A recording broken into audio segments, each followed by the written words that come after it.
But it's a joy to be here today. I'm just blessed to be surrounded by everybody. You know, Easter Sunday last week is it's the most celebrated day of the year in most churches.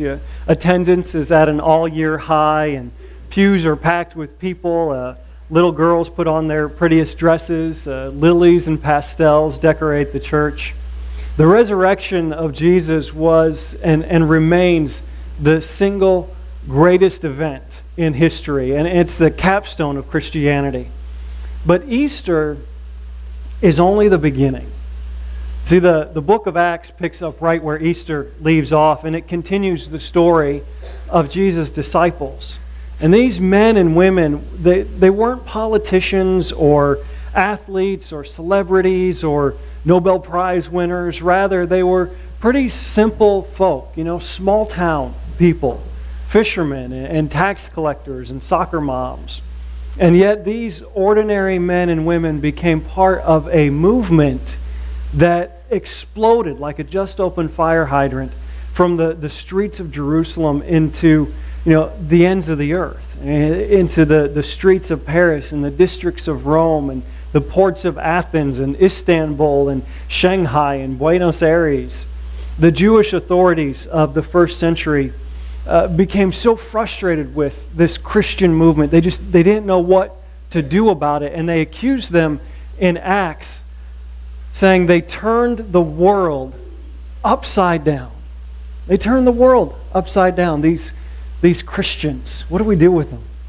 Their story is so mighty, so controversial and head-spinning and life-changing that 2,000 years later we wonder, I think, sometimes if it could happen again.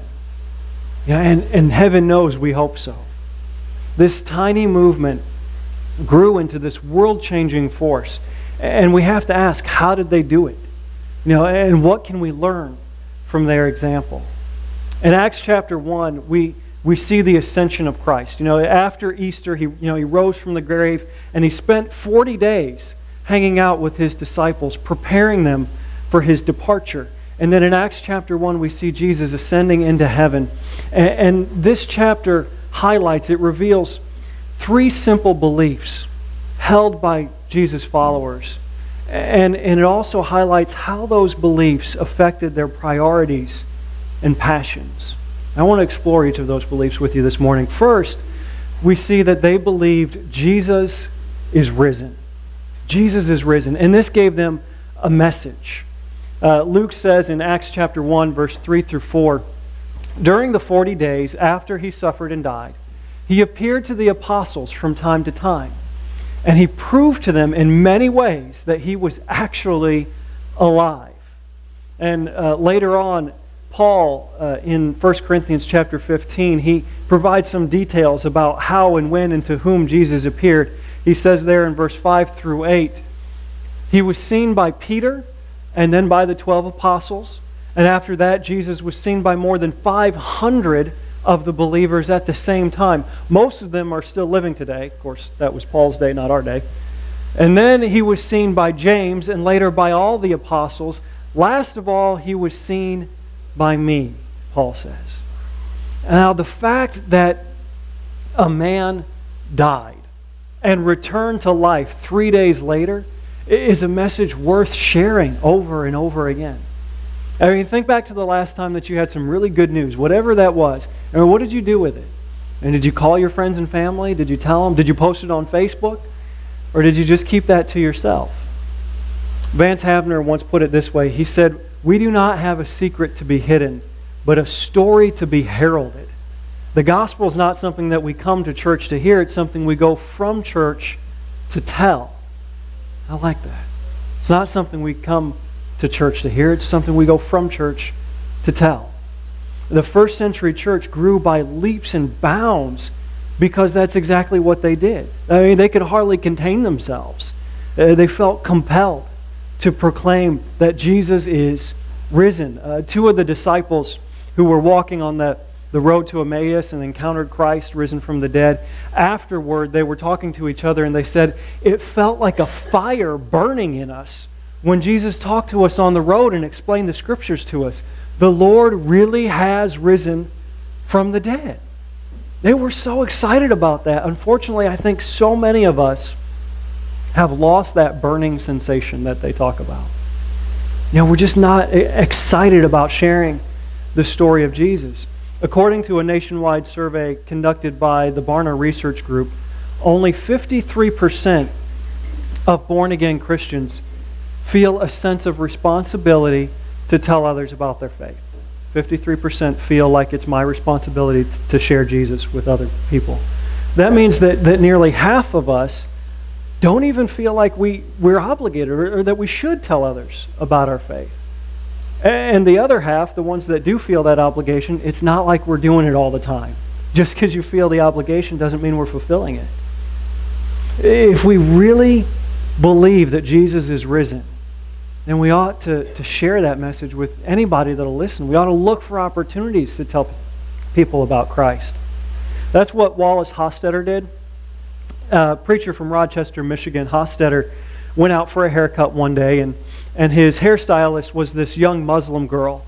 And as she cut his hair, they just chit-chatted and talked like barbers tend to do. And he mentioned that he was a preacher, and later that day he had a funeral to preach.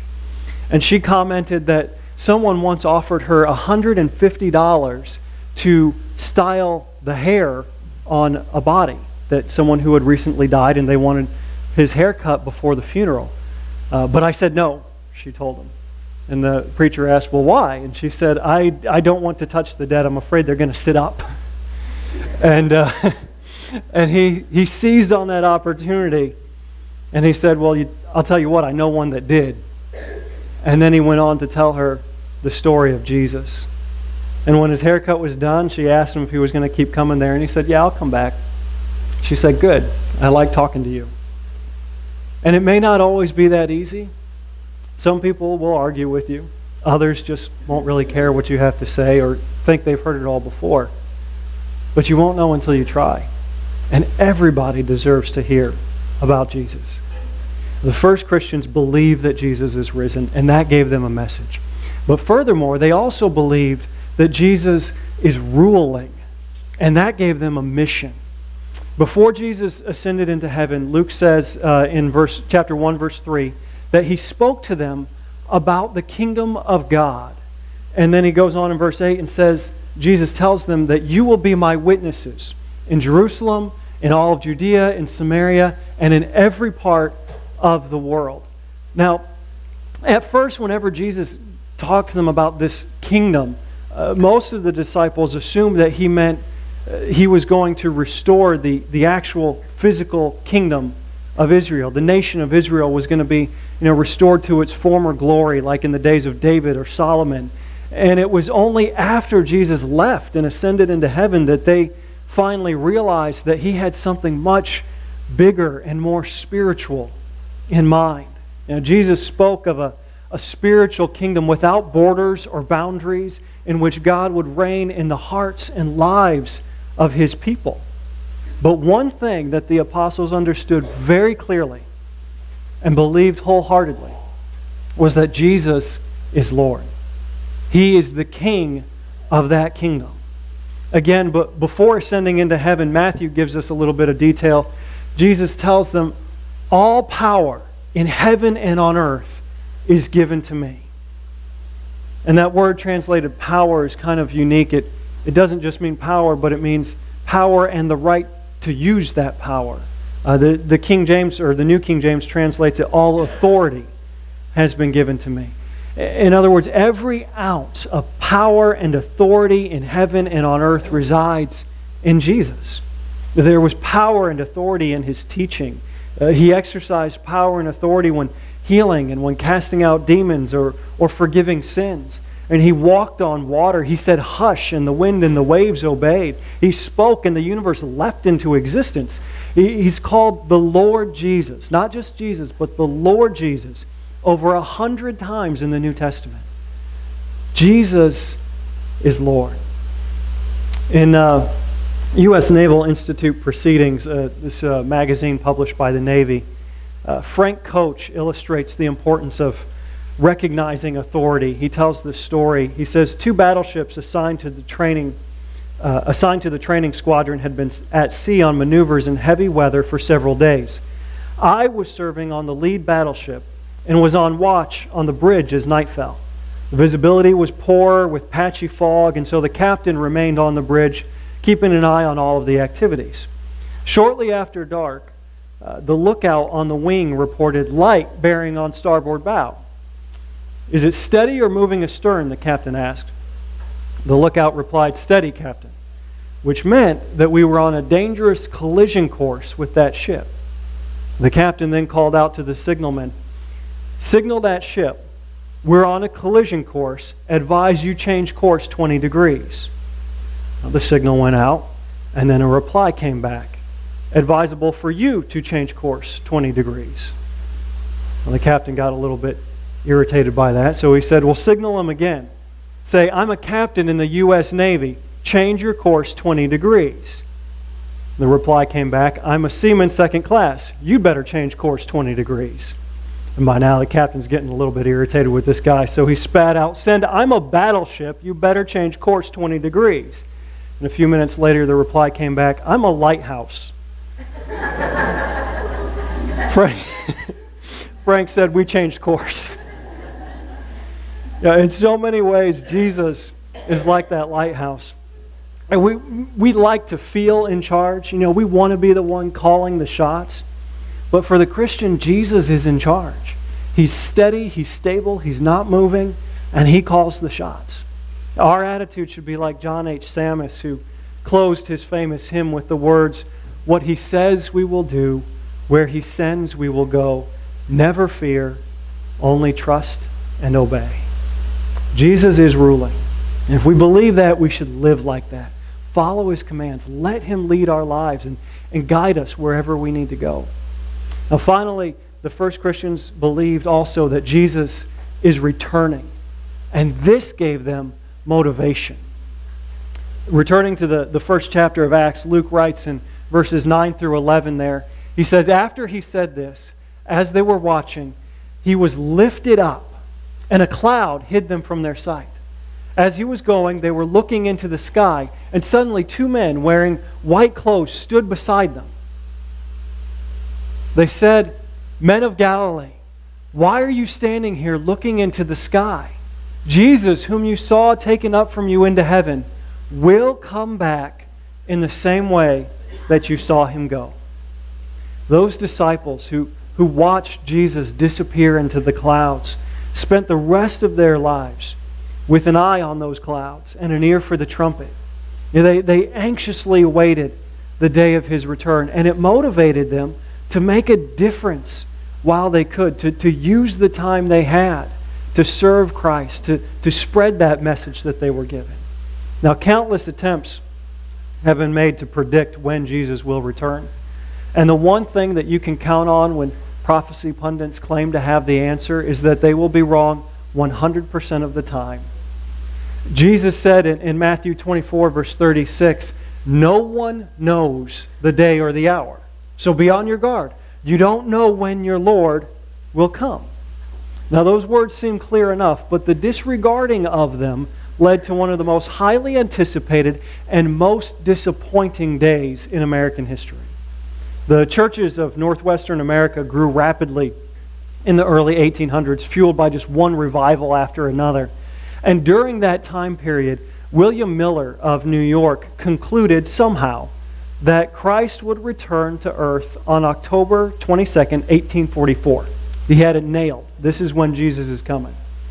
And this prediction became a keynote of his message. And his listeners found him earnest and eloquent and sincere. And so his audience grew and grew. And the financial panic of 1839 contributed to the belief that the end was coming.